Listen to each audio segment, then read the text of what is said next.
Hi, everybody. I'm Lisa Carlin. Welcome to my new show. Hey, Doc, what's new in plant-based medicine?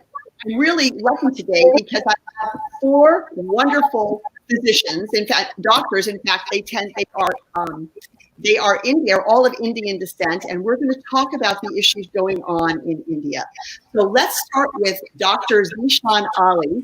Tell us what you do and tell us what's new in plant-based medicine. Hi, everyone, and thank you, Lisa, for having me in this show. It's a great pleasure. And I'm Zishan Ali with the nonprofit Physicians Committee for Responsible Medicine in Washington, D.C. And I'm a program specialist and working to educate people in India and also medical students in India and also in the U.S. Okay, thank you. All right, Dr. Vanita Raman, you are also a physician and you work for the Physicians Committee for Responsible Medicine. Tell us what you do there, and please tell us what's new in plant-based medicine. Yeah, thank you, Lisa, for having me on your show today. I'm an internal medicine physician with the Bernard Medical Center and the Physicians Committee for Responsible Medicine. And what's new is there are new guidelines out, the 2015 -20 Dietary Guidelines, and then the new guidelines from the American Cancer Society. So something we can discuss more. Okay, that's wonderful. Okay, Dr. Surisha Patluri is also a physician and an educator. Tell us exactly what it is you do and what's new in plant-based medicine. Hi, Lisa. Thank you for having me on your show. I'm pleased to be today with an amazing group of members here who are all working so hard in the plant-based medicine. I do a lot in the community by teaching the benefits of plant-based medicine. I do hold good plant-based workshops and cooking classes. What's new in plant-based medicine is people are looking for more meatless options, which is encouraging. It can be a stepping stone for them to move to full food plant-based. Thank you. Okay, thank you.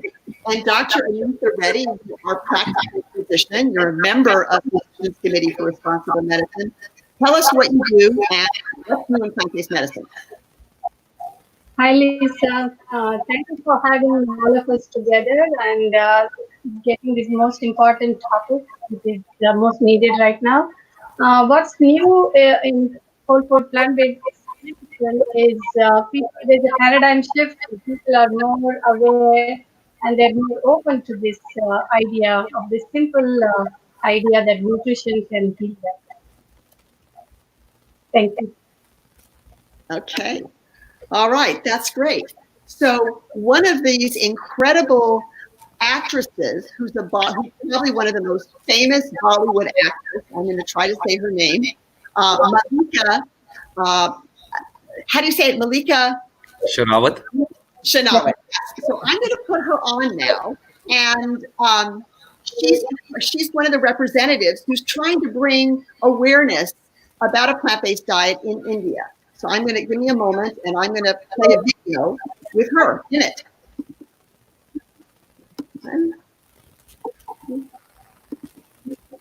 There we go.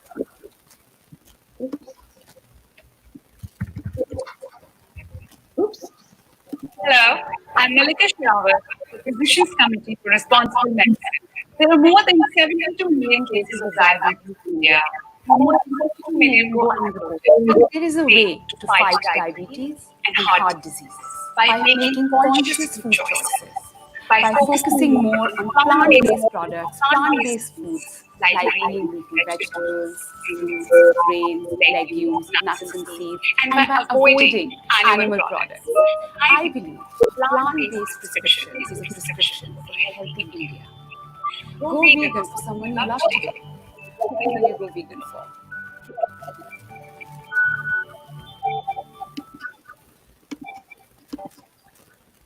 There we go. So let's start with Dr. Zishan Ali. I want to ask you, could you elaborate about the problems, the nutritional problems taking place in India and also in the United States among people of Indian descent, and how Physicians Committee is addressing this issue? As you have already heard that diabetes has become the capital of India has become the diabetes capital of the world. With now we have 70 million people who have diabetes. There are millions more where diabetes have not been diagnosed. So it's a very big problem. And not only diabetes, we are seeing the problem with heart disease and hypertension. So all the lifestyle diseases and chronic conditions have reached to an epidemic proportion. So we as a physicians committee, we thought that using our research, our clinical research data, how we can address the issue and take the research to educate people in India and even preparing the next generation of doctors in India so that they can use the new research to heal patients and to help people who are having these kind of issues with the diet. So in this chart, uh, uh, you can see the annual per capita food consumption by different income classes in India between 1983 and 2000. So basically, what is happening in the last 20 to 30 years, the consumption of coarse cereals, that means millets and sorghum and jowar, have significantly dropped in both the bottom income group and the upper income group in India. And you can see that the consumption of edible oils and animal products like meat, fish, and eggs, they have increased. So what we are seeing is that we are eating a diet which is high in animal products, which is high in cholesterol, high in saturated fats, but we are not eating a diet which is high in fiber and plant-based food. And India, being the country where vegetarian diet was always the main staple, having simple foods like lentils and grains and legumes and vegetables and fruits. Now we are seeing the Western influence of the diet, and all these fast food outlets have been popping up in India every now and then, and this has become the main staple. So we as a physician committee would like that India should eat the way they have been eating. And being a person of Indian origin, I have seen the firsthand the devastating effects of Western diet. So it's my duty, it's my organization, Physicians Committee, is doing its best to spread the word in India. So what we are seeing here in United States, we don't see the same problem in India, and we are seeing some great results in India. I want to ask you, how is this information received? Because so much of this is about culture. So if you could just spend a few minutes and just tell us how, because I know that you've taught all over India, bringing the 21-day kickstart, the Indian version, around the entire subcontinent of India. So I really would like to know how it's received. Yeah, Lisa, very good question. So over the last several years, since I joined the Physicians Committee, I have given over 60 lectures in several cities of India, and I've partnered with at least 25 organizations, including nonprofits, yoga centers, and educational institutions. And what we are seeing is that the our education is really helping people in India because they are understanding that this is not the diet they have been eating since ages, and our diet has really changed. So now with these educational lectures, and these are mostly free in several cities of India when we do it, we see that people are adapting and learning this kind of lifestyle. And the only thing what they have to do is that they have to just change the way they have been eating in the last 20 to 30 years and go back to their roots. And I will give you some examples that I've seen people coming Yeah, to my talks. I'd like to hear some stories if you have. Yeah, definitely, Lisa. So I've seen people coming to my talks when I talk about, especially when I talk about dairy, and it's why dairy is bad for you because of the cholesterol and saturated fats. So they will come, they say that the only thing we can do is we can listen to your advice, but we cannot give up on dairy. And when they hear my lecture and when I go back, the same people would come to my talks and they would say that after listening to your talk and after getting all the educational materials from PCRM, that we have changed our diet, and they tell me that their cholesterol problem, their A1C, and their inflammation problem have all disappeared and most of the medications are gone. So this is really exciting when you hear stories like this, when people are actually using the education provided to them and then and using it for their benefit. And at the same time, I think this really goes a nice way that how we plan our lectures is that we give the education through the lectures, and then we also do a cooking jam by collaborating with local vegan chefs in India. So they can actually teach them that how they can cook food without using paneer or without using ghee, which has been main ingredient in every Indian household. And when they taste the food, they can really appreciate it. They say, "Wow, this is not bad. This is really tasty," and we can do it. And then we also show them how to saute onions without oil. So when they see all these recipes coming with us through our websites, when they see people doing it, and when they hear the stories from people, we also bring success stories on the stage where people share how they have reversed their chronic conditions by just changing the way they are eating. So this is really motivating for people. And uh, the what comes next is that after my lectures, we don't stop there. Our education doesn't stop there. We connect them with local experts, vegan chefs, and physicians who are practicing this kind of lifestyle. They share the recipes and actually helping them in their journey into a plant-based world. So audience have been very, very, very receptive. I've seen another example is that I've seen some physicians. They they they come and they will talk to me and they will let me know that sir, this is not possible because patients don't listen. So once we provide them all the tools and the guidelines and the education, then when they use that education and resources with their patients to heal them, this is the most rewarding thing I would say when I see that PCRM's work is not only helping people by themselves, but also uh, helping physicians heal patients. That it's a ripple effect. I would call it a ripple effect, and it's really very rewarding to see that. I have another question. Are people interested in health primarily? Does the environment play a role? Does animal welfare play a role? What has been your experience with respect to these subsets of living a vegan lifestyle? Of course, I think when we talk about India, ahimsa is very big in India, and when we talk about foods without animal products, I think as far as the medical side is concerned, they understand that this is high in saturated fats, high in cholesterol. So let's go to simple foods, high in fiber, zero in cholesterol, and very low in fats. But then also the animal aspect is really strong and pretty significant. That they understand the part that there is also a part where they are avoiding animal cruelty here. So most of the people in India, they are also coming and adapting this kind of lifestyle from that culture to cause less pain to animals and understand their sufferings and totally giving up on meat and dairy products. That's wonderful. Well, thank you very much.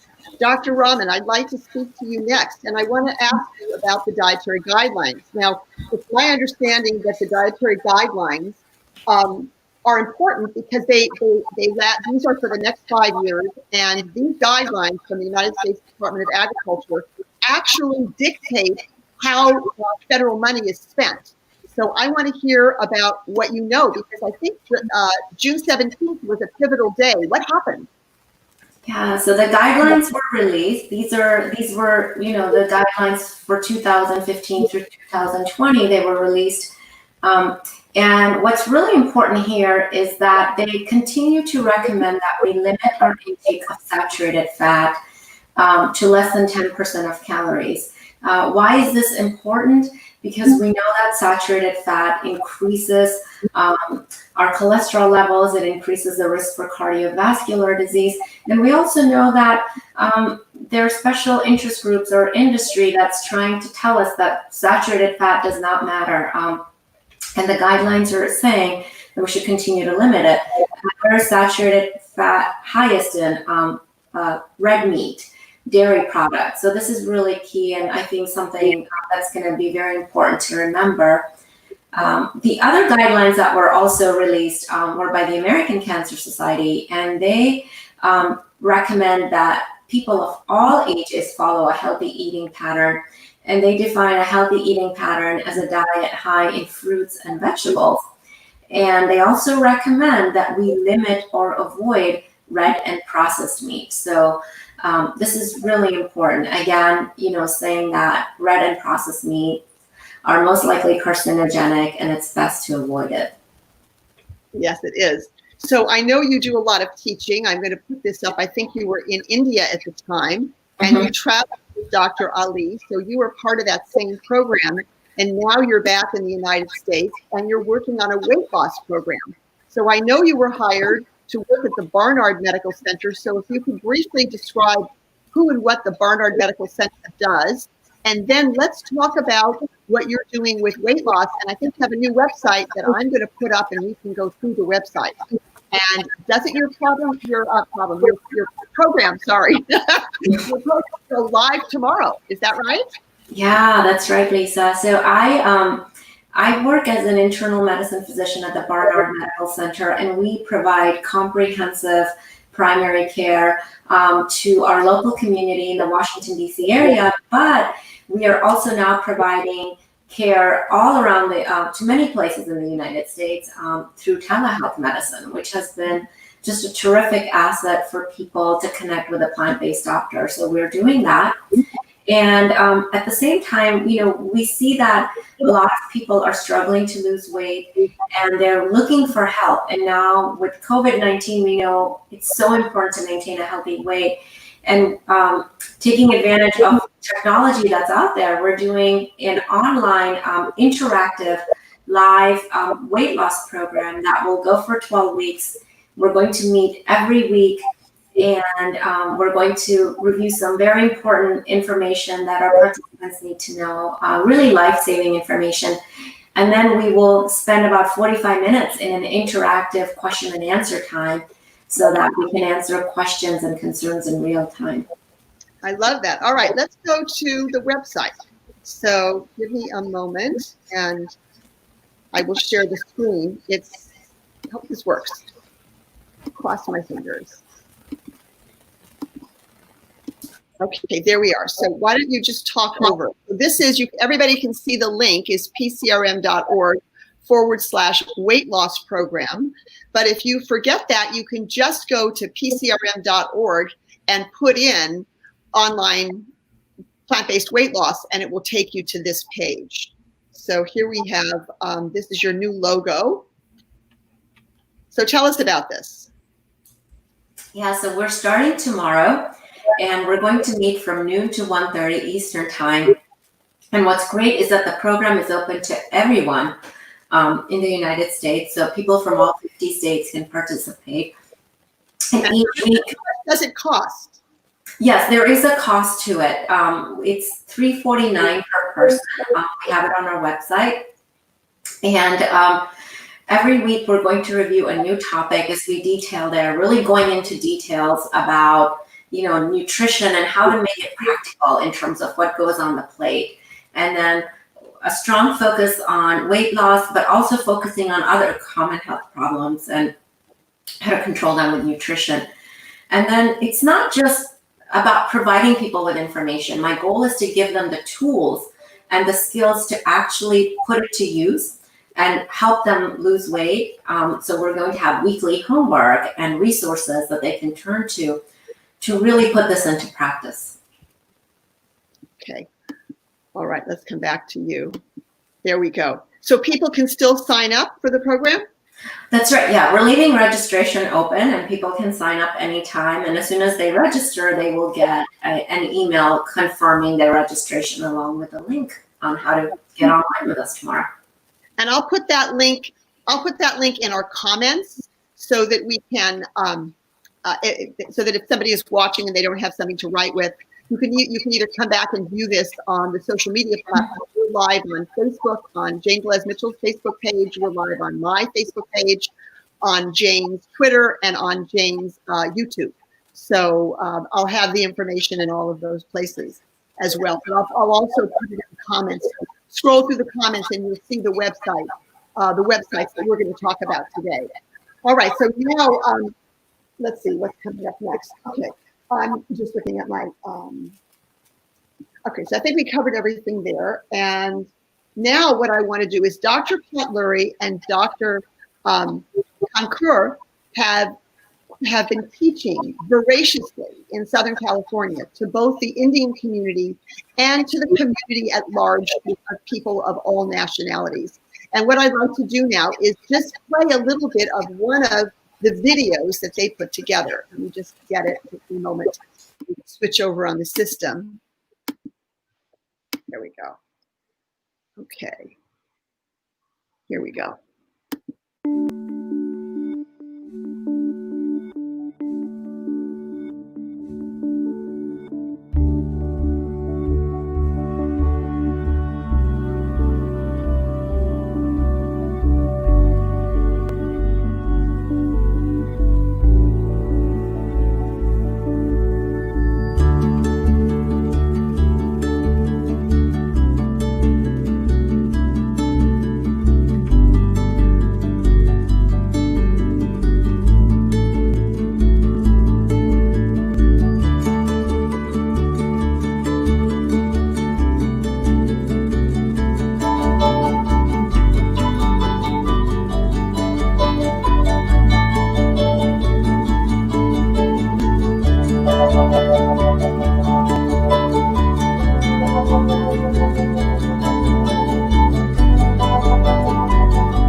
That was lovely. Okay, Dr. Kankur, you are a primary care physician, you're a family practitioner, and you provide direct patient care. I have a couple questions for you. Let me bring you up on the screen. And what I want to ask is, why is the plant-based diet important for your patients here in the US and on the Indian subcontinent? Can you address this as a clinician? Thank you, Lisa, and I'm so happy to be with all of you, especially with the PCRM committee. As you saw in the video, we use their resources all the time, and this was the first resource which we started using, the 21-day Kickstart program. I would advise all the viewers to just go to their site. There's tons of free information available. Okay, so I practice right here in LA, but it's an underserved community, and I see a lot of parallels between how to treat what the disease is and how to treat with the people here, because I see a lot of Latinos and also the Indian community in India, and also the people who are living here. So because our food, there are a lot of similarities, and also the bad parts of it are also very similar. The patients I see here are mostly young children and women who work outside. They do physical work outside, and then again they have to, go back to their homes, and they provide for their family, most of them single-handedly or with very little resources. So it's a little struggle, but it's not that difficult to do it, and people are really making changes. So, and with this new COVID situation, they are more aware that health is very important. So they're very open to it, and it's a very positive experience, especially in the last 2 3 months.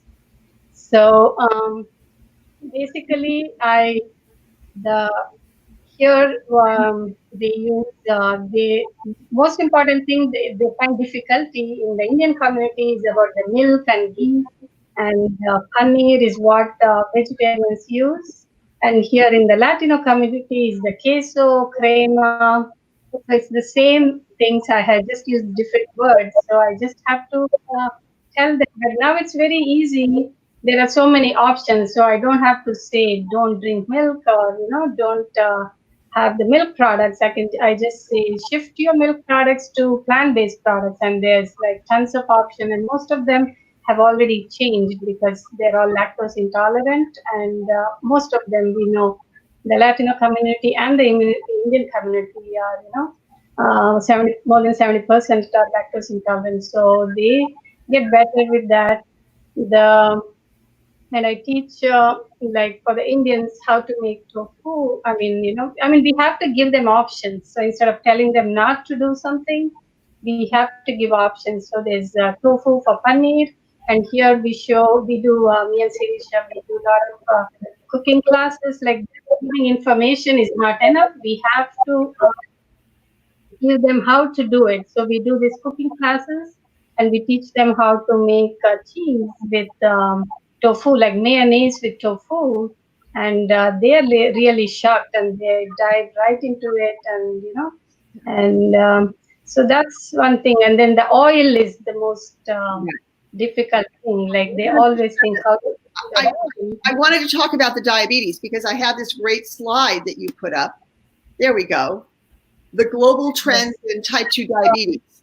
So I think this is really a very important slide because it shows India as #1 and I think the United States is #5. Can you explain this slide? Yes. Yes, Dr. Ali also mentioned earlier that India is the diabetes capital of the world, and it's shocking that we are the most vegetarian country in the world, and then how come we are #1 in diabetes deaths? And so it's really shocking and also very sad that the most common thing is like two main things are the cause is the milk. Like people think milk is healthy, so we have to spread this information about the hazards. All the ill effects of the milk. So that is a big issue there. So we are trying to do that, and then people are getting aware. Like our cricket captain is whole food plant based. So when I tell that, it gets them some attention. Yeah. So milk, and then the Indians are used to cooking fried stuff. So that is very they show their love through food, and they're giving all this fried stuff. So we are showing them how easy it is with oil-free cooking. We in fact had like all the Indian community organizations have been reaching out to us, and we are doing presentations for them. And we just following the presentation, they were really supportive, and they made a WhatsApp group. And we are so happy to see that the WhatsApp group got full, and then we second one, and people are interacting very well, and they're sharing recipes, and it's been good. We are doing the best we I can. wanted to ask you was you did some extraordinary traveling this year, and I want to know, where did you go and how did you follow a whole food plant-based diet with no oil on this trek? Thank you, Lisa. I was really blessed to just be able to go to Kilimanjaro and even summit it just before this lockdown happened. It was just, and we had to come back. So I'm really thankful that I could do. And I want to just tell all the viewers that Lisa also has been to Kilimanjaro. That was a, I mean, surprising common thing we had. And she went like 34 years ago when Yeah. this comet, she viewed the Halley's Comet from the Kilimanjaro. So that was really nice. Yeah. And as the doctor saying, we realized, I mean, it's how everything is connected. The glaciers there, I mean, it's just 33 years, and how much has changed since you went and I went. And, we don't need to read books on news. We just know by true experiences how different it is. The glaciers are receding, and it is due to climate change, and the animal agriculture is the leading cause for this climate change. And if we go whole food plant based, it's just good for us and also for the planet. So yeah, I was really thrilled to, I mean, to be there. And also people always, so I give this example now. I mean, I've done the Everest Base Camp trek, and I've done the Inca Trail. I've gone to the Mount Kailash. But it was not difficult to be on whole food plant based. But this time it was, I mean, I was sort of vegan at that time, but this time it was more different because I preponed the trip. I just decided to go on, I mean, just one fine day I got up and I said, my milestone birthday is coming up and I have to do something different. And I just decided, and I was supposed to go at the end of April, but some, I don't know, divine change, I think, things happened and I just went early. And I didn't have time to practice. I mean, to do hiking, anything with the, I mean, with the schedule and stuff like that. And then these game changers came out, and I saw all these people how they had all this strength, and I started reading more about it, about the food. Basically, I give credit to my whole food plant based. I didn't do any Yeah. extra other than a little treadmill. I didn't go out do any practice anything. Yeah. So I looked up all the foods, and then I even carried the leaf side, leaf side. They have this where you just put water and your food is ready, and it's from Dr. Gregor's. They have all these daily dozen, all the items needed to get your healthy food for the day for strength and everything. And then I took this what are the tea packets with turmeric, ginger, pepper, and I was drinking. And I didn't take even one ibuprofen on the hike. That was surprising because in the previous I used to load them up. So I was able to. I mean, I mean it really works. So and then I learned about all what foods to take, like the dates for to get sugar right away for energy. So I just read up. So it's like you can. So there's no reason. And on the way, they were very happy to give me oil free. I just said, just give me beans. That's the easiest. They were very happy. The bottom line is there's no excuse. If you could get oil-free food and climb the tallest mountain in Africa, anybody else, I mean, and that's probably one of the most remote places you could ever be. So if you could do that, there really is no excuse for any of us here to say I can't get oil-free food. So anyway, all right, let's move on. Dr. Potluri, so you are a phenomenal chef, and I've had the distinct pleasure of eating at your home and tasting your amazing food. And one of the things you're going to do is you're going to show us right now how to make a plant-based yogurt. So let's just start with that right now. Hi everyone, this is Dr. Sirisha Potluri. Today we'll be making plant-based yogurt. I'll be using soy milk. These are store-bought brands. Make sure it's plain unsweetened soy milk, and the ingredients are just soybeans and water. Here you can see the milk is boiling right now, and when we boil it slowly, it forms like a skin on the top. If you want, you can keep the skin or take it out, and make sure the milk reaches room temperature before putting the culture. We can put the previous day's culture or regular yogurt culture. You can use the green chili tops. These are the tops of the green chili, and they have probiotic in them. If you're just setting with the green chili tops, use at least 10 to 12 of them. And sometimes we use red chilies also as it is or broken. And some people might be worried, like if the yogurt will become spicy if we use green chilies or red chilies. No, the yogurt won't become spicy. But make sure to add the green chili tops and not the green chilies. And here you can see the yogurt I made the previous day. It's nice and thick. We can think of so many recipes with this non-dairy yogurt, and it's ahimsa yogurt.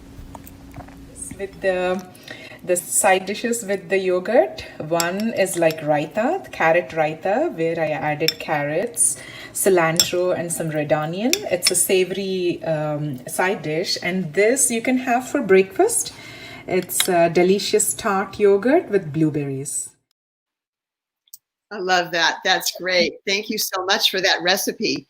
I've made it, and it's really delicious. And I just wanted to point out that when I made it, you gave me some starter, and then you also gave me some of the chili, the little green chili tops. And now I go to the Indian market and I buy them and I make my own. So I think the clarification is, if you don't have a yogurt starter, you use 10 to 12 of the top of the chili tops, the green chili tops. And if you do have the starter, then you use how many, Dr. Patluri? Yeah, if you have the starter, just 1, 2 of the green chili tops is enough. Or dry red chili also works. And and you said you can break it or not break it, the red chili? I don't break it, but I have seen people in India breaking it and putting in their yogurt to set the yogurt. So. Okay, and it is delicious. I've got to tell you, I have it in the house all the time now. It's become a staple. It's so good to know that you're making yogurt. I am. And your starter is like the best in the world. So I really want to come up and get some starter. Thank you. I think it makes the best with your starter, and then to try to keep it going. But what I want to talk to you about today is you really have a serious challenge because people are working with you face to face, and you have to deal with people of Indian descent and tell them not to eat ghee. And culturally, it's a very hard thing to do, not to consume dairy products, not to consume paneer, not to consume ghee, and certainly not to consume eggs. What is that like? How are you able to get people to come over and try this? Yes, it's a challenge. We can talk all the science in the world, but we need to know what to eat, right? It's important to know like what to eat, what alternatives we have.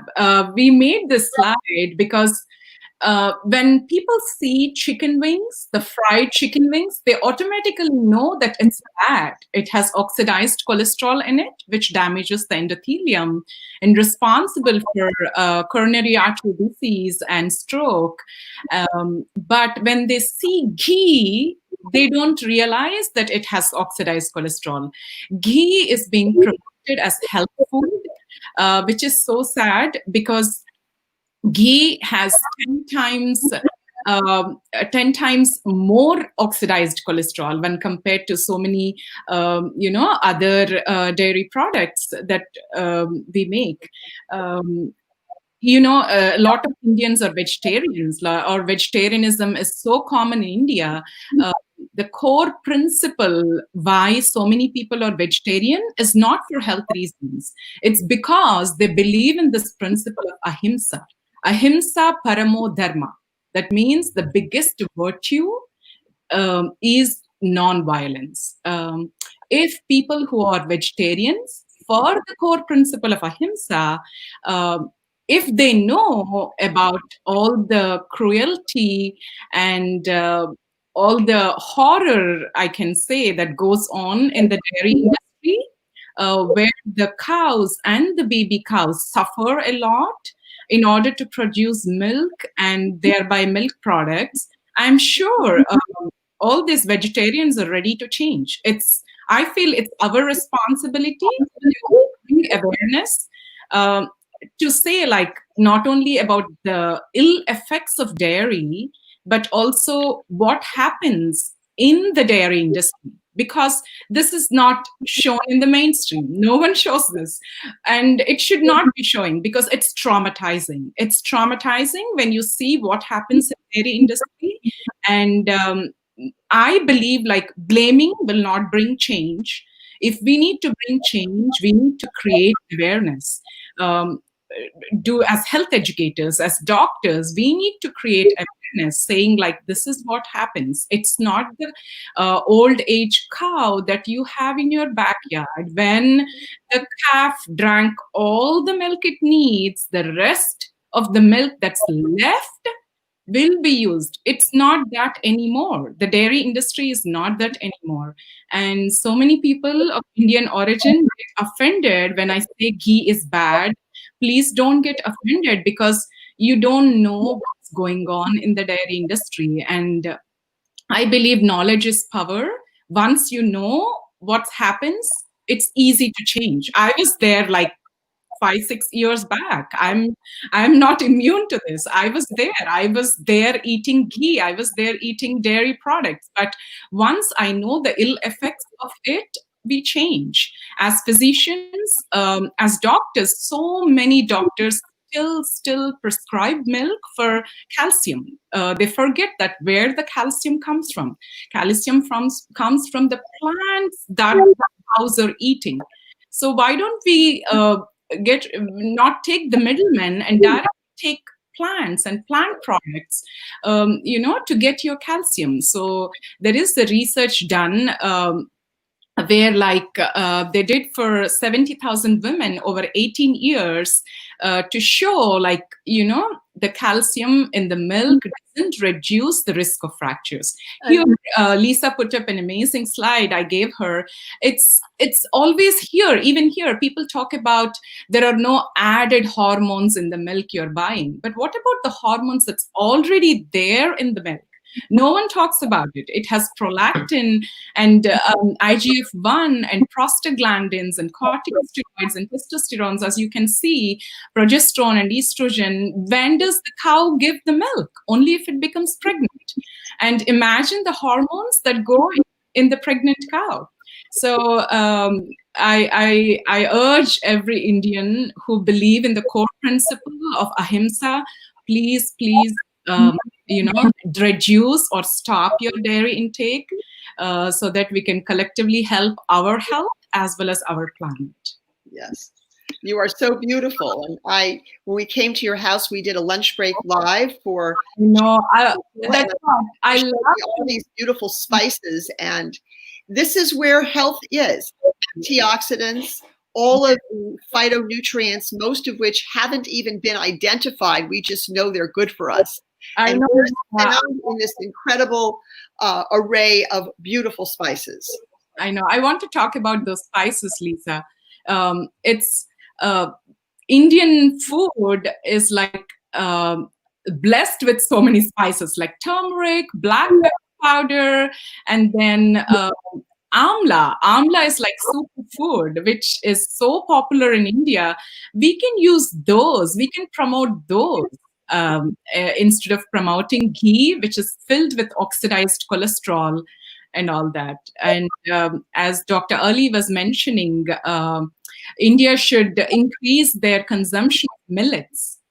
Millets is like superfood. All these millets, it used to be the common thing to consume before the rice and wheat took over. So millet should have a comeback. Yes, it should. It's a wonderful whole intact grain that we should consume. Yes. Well, thank you very much. Now I'd like to take a little bit of time that we have remaining and talk about the ICNM 2020, because when I became a Food for Life instructor in 2012, I attended my first International Conference on Nutrition and Medicine, which is a yearly conference that the Physicians Committee for Responsible Medicine puts on in Washington, D.C. It's sad this year that the conference is now not going to take place in person because it was so great to get to meet all these people that I talked to online. But this year it's going to be virtual. So let's talk about that. I can put a slide up here. First of all, They've got some incredible people that will be there. We have Dr. Neil Barnard at the top on the left, and then to the right of him, now Dr. Barnard is the president and founder of Physicians Committee for Responsible Medicine.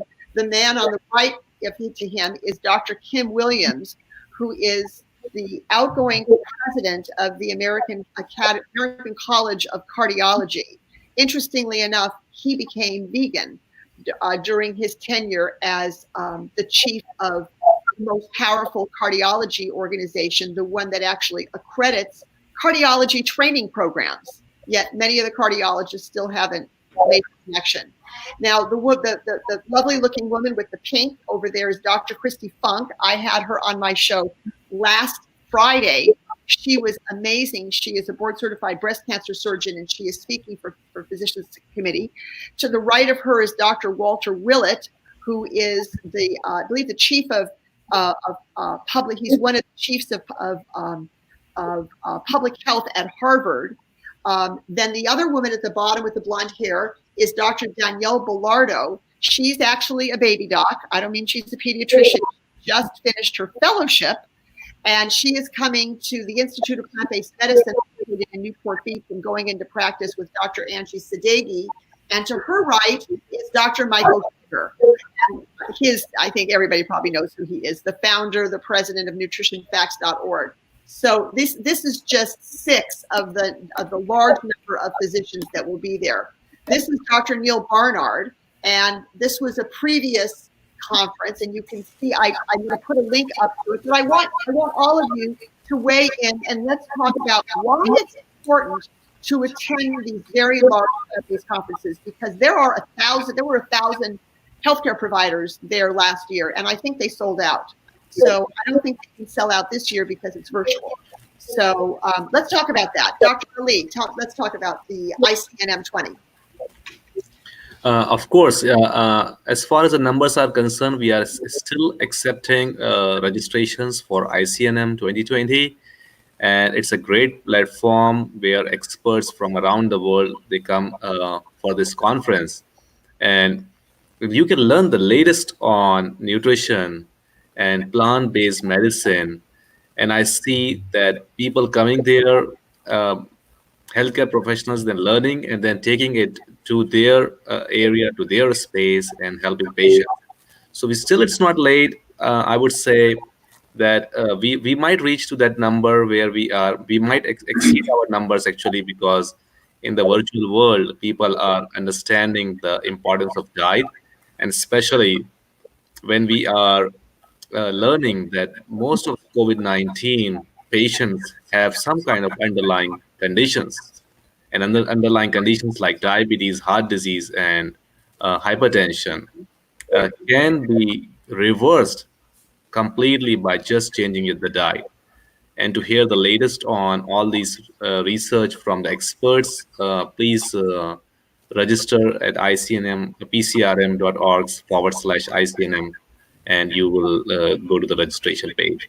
And also, the latest I think people would love to know is that most of the materials for ICNM would be available for a month for people to watch, so they will get access to the recorded version too. So and there's CME units, and there's units for nurses, for dietitians. There are continuing education units depending on what your specialty is, what kind of healthcare provider you are. Dr. Rahman, have you attended this conference before? Yeah, Lisa, when I heard you say you went there for the first time in 2012, I could relate. That was the first time I went there. Oh, really? Yeah, and I've been going every year since then. And it was, for me, in 2012 is when I started my plant-based journey. When I started incorporating it into my medical practice, I used to feel like I was on an island by myself, going against the current. And then I went to this conference, and suddenly I was surrounded by 1,000 healthcare professionals who were all as committed to lifestyle medicine and nutrition as I was. And it was just an amazing feeling to feel so connected and to also learn the latest scientific information and really know what's going on in the field of nutrition that I can use in real life in my practice. And And to answer your question, yes, I've been going every year since then, and I really love it. It's an amazing experience. And even though we're not having it live this year, I'm glad we're having it virtually because I am. a lot of information. I am too. I think it's worth every penny, and really to be on the cutting edge. It's an opportunity to be on the cutting edge. Mm-hmm. Okay, Dr. Potluri, let's talk about ICNM. I think you were going to go. We were even going to possibly share a hotel room. Yes, we planned all that. I know. I'm so sad that we can't be in person, but we'll be attending online. These conferences really teach a lot of new information that comes out every year in plant-based medicine, which we can share when we are doing our plant-based workshops, or we can share in our WhatsApp groups. As Dr. Kankar mentioned, we created this plant-based Thursdays WhatsApp group after we did a plant-based seminar for an Indian community group here. And believe it or not, the one group got filled and we opened one group. So what I think is, like, all these conferences and health information should be shared. It's not being shared to the public. I believe, like, if there is information, if they know what happens when you follow plant-based diet, people will follow. It's like they need to know the information. Believe it or not, there are so many people who never heard of plant-based diet or vegan still. And this should be spread wide around, like at the grassroots level, or at the websites like pcrm.org and all these sites. And we have a Facebook page, Plant-Based Los Angeles, where we share all this information and latest research in plant-based medicine. And also we started a blog, plantbasedlosangeles.org, where we share whole food plant-based no oil recipes, so that can help in preventing and reversing diseases. Yeah, that's great. That's wonderful. Okay, Dr. Kankar, do you have something to add to this? We were going to it's not going to happen now, but we will be together on. Yes. Yeah, I want to add that this information has to be spread, and so the aim of us is, remember, we teach, or every patient I tell them, you have to have your own blog and have your own group. That's how it is spread. So one person gets it, and they have to spread it. We can't wait for this. I mean, this knowledge is just, it's not even knowledge, it's just our basic things. We have to go back. So we just have to remind people. So that's our aim. So when we go to these conferences and get this knowledge, we get more confident, because everyone wants evidence-based. So we have all the evidence, more than what they need, we can just pull out from, all these conferences. They do a fantastic job.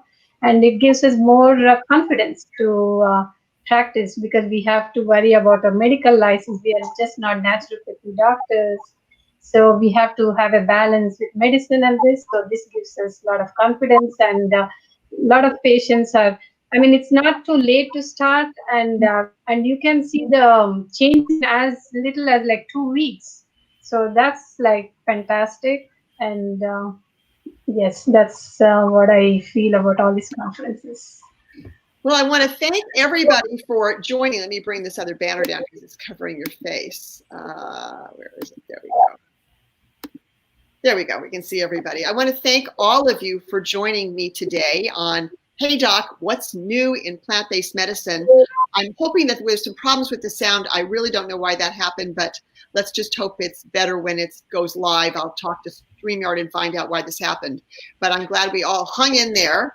And we just want to, so for all of our viewers, please share, like, and comment on the Facebook page and the YouTube. And that would be wonderful, because it really helps the algorithm for this information to spread. This is life-saving information. And it's really, we're at the crossroads of environmental destruction. And we really have to take this seriously. There is no reason to eat animals anymore. There's no reason for the slaughterhouses with slaughterhouse workers, I can't even believe this was true. The slaughterhouse workers have to go there and wear diapers because they're not given bathroom breaks. I mean, it is just extraordinarily, it's a concentration camp. I can't even understand that anyone could do anything like that. But the industry wants to continue to sell slaughtered animals, and it's not helping us. It's hurting us. It's hurting the environment, and it's making us sick. There's just no need for that. So we've discovered the way. The way is to eat a whole food plant-based diet, keep the oils low, or don't eat any oil at all, and find yourself a whole food plant-based community and onward. So thank you so much, everybody, for joining us. And if you want to reach any of us, just post a comment, and then all of us, let's monitor the Facebook page because that gets the most views. So if somebody has information, you can respond for the next couple of days. So thank you, everybody. I'm going to end the broadcast now. We'll be back again next week with Dr. Joel Kahn, the America's Healthy Heart Doc. So stay tuned.